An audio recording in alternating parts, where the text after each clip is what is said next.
Elle a un petit tuto pour vous montrer comment fonctionne GeoGebra là, sur la version en ligne. Donc, si vous n'avez pas envie d'installer le logiciel, vous tapez GeoGebra sur un moteur de recherche. Vous tombez sur cette page-là.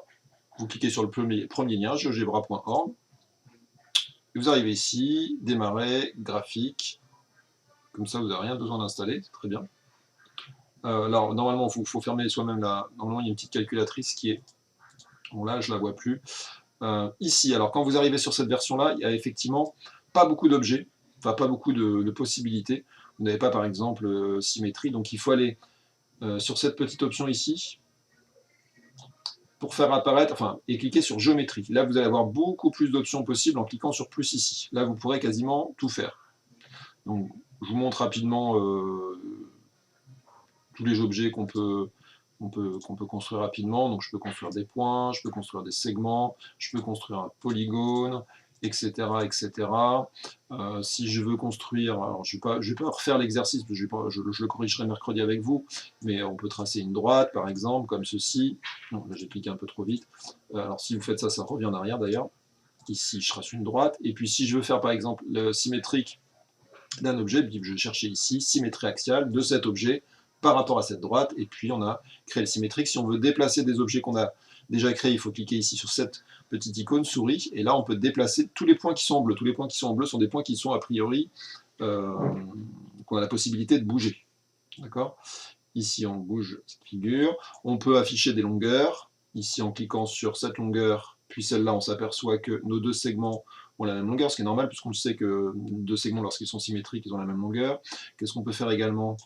On peut tracer un cercle, par exemple, un cercle de centre C et de diamètre CA, ce qui va permettre, tiens, par exemple, ça va peut-être vous aider pour tracer un triangle isocèle, enfin, ça vous servira peut-être pour l'exercice 82, créer un point. Alors, normalement, il y a une option intersection. Ici, on a beau la chercher, on ne la trouve pas, en fait, on n'en a pas besoin.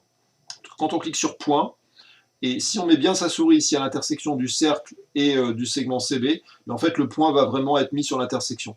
Regardez, là, il est mis en gris. Et si je déplace, là, le point n'existe plus, puisque le point F est censé être sur CB, comme CB, pardon, le point F est censé être sur CB et sur le cercle, mais comme il n'y a plus d'intersection, là, le point F n'existe plus. C'est pour ça que dans ce cas-là, il n'apparaît pas. Donc là, le point F est bien construit, par exemple. Maintenant, une fois que le point F est bien construit, je sais que CA égale CF, et donc je sais ici que j'ai un triangle isocèle. Je peux aussi construire des médiatrices.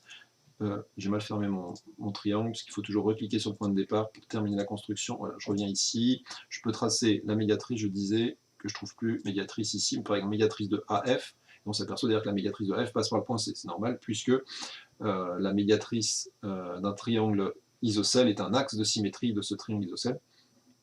Et que le point C étant équidistant des points A et F, eh bien, il va forcément être sur la médiatrice. Que dire d'autre pour les longueurs? Je ne sais plus si je l'ai dit. Oui, je l'ai dit pour les longueurs. Qu'est-ce qu'on peut faire d'autre? Plein d'autres choses. Vous pouvez un petit peu tout tester. Alors par contre, faites attention, si jamais vous changez d'outil, je crois que tout s'efface. Hein. Par exemple, si là je reviens sur la version classique, géométrie, là si je reclique sur géométrie, tout s'efface. Donc là, il faut vraiment faire attention à ça. Donc quand je trace mes objets, alors je ne sais même pas s'il y a possibilité d'enregistrer. Je n'ai pas trop testé. Je pense que pour, à mon avis, enregistrer, il faut créer un compte. C'est-à-dire qu'il faut créer un compte sur GeoGebra et à mon avis, tout ce que vous allez faire après va s'enregistrer automatiquement sur ce compte. Bon, mais ça, c'est pas nécessaire. Au pire, vous faites l'exercice. Je vous crois, enfin, je vous fais confiance. J'espère que ça va vous aider à réaliser l'exercice 82, page 245. À mercredi. Je sais pas,